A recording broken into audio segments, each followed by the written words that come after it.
Assalamualaikum warahmatullahi wabarakatuh. Perkenalkan, saya Hernisa dengan NIM 1056511042220 dari program studi Ilmu Komunikasi Fakultas Ilmu Sosial dan Ilmu Politik Universitas Muhammadiyah Makassar. Sini saya akan menjelaskan terkait dua pertanyaan. Yang pertama, terkait salah satu unsur-unsur terpenting dalam komunikasi persuasif, dan yang kedua tentang model dan teori komunikasi persuasif. Nah, sebelum saya menjawab pertanyaan tersebut, terlebih dahulu saya akan menjelaskan sedikit tentang pengertian komunikasi persuasif itu sendiri, di mana komunikasi persuasif adalah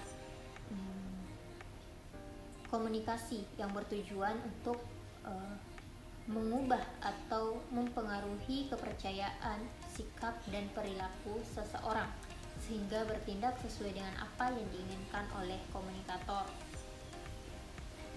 Nah, di sini saya mengambil komunikator sebagai salah satu unsur terpenting di dalam komunikasi persuasif.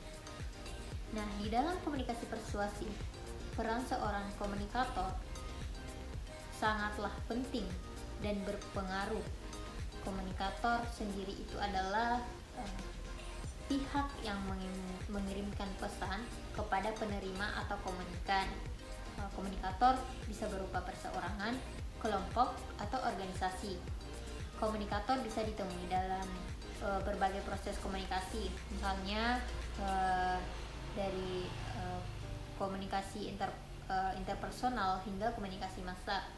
Sebagai pelaku utama dalam proses komunikasi, komunikator berperan sangat penting, terutama dalam mengendalikan jalannya komunikasi.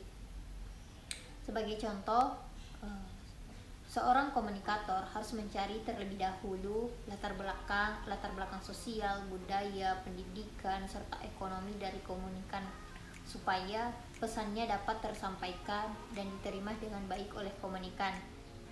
Yang kedua, terkait model komunikasi. Di sini saya mengambil komunikasi Berlo, di mana komunikasi Berlo menggambarkan faktor-faktor yang mempengaruhi setiap elemen yang dimiliki individu dalam proses komunikasi guna membuat komunikasi menjadi lebih efisien.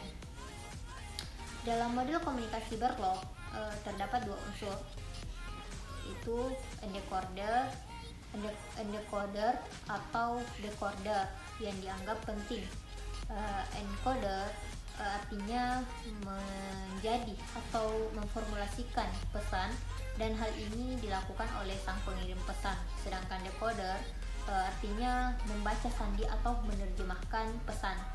Sebagai contoh, seorang dewasa ketika berbicara, ketika menjadi pesan yang berbeda saat berkomunikasi dengan sesama orang dewasa atau anak kecil. Jika hal ini tidak dilakukan, maka anak kecil tersebut akan susah untuk menangkap pesan yang disampaikan oleh orang dewasa tersebut. Nah, yang ketiga terkait teori. Nah, di sini saya mengambil teori belajar, di mana teori belajar berbicara mengenai kegiatan seseorang untuk mengubah perilaku. Kegiatan belajar akan selalu diikuti dengan perubahan baik secara kognitif, psikomotor maupun afektif.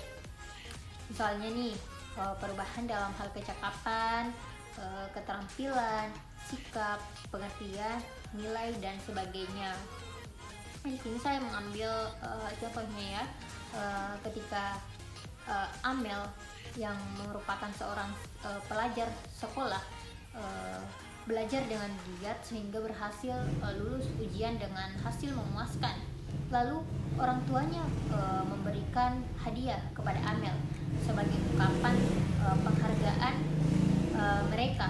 Berkat penghargaan tersebut, Amel menjadi lebih giat lagi dan dalam belajar agar bisa mendapat hadiah lagi nanti. Nah, sekian dari saya penjelasan terkait komunikasi persuasif terkait unsur model dan teori. Semoga bermanfaat dan saya akhiri dengan ucapan wabillahi taufiq wal hidayah. Assalamualaikum warahmatullahi wabarakatuh.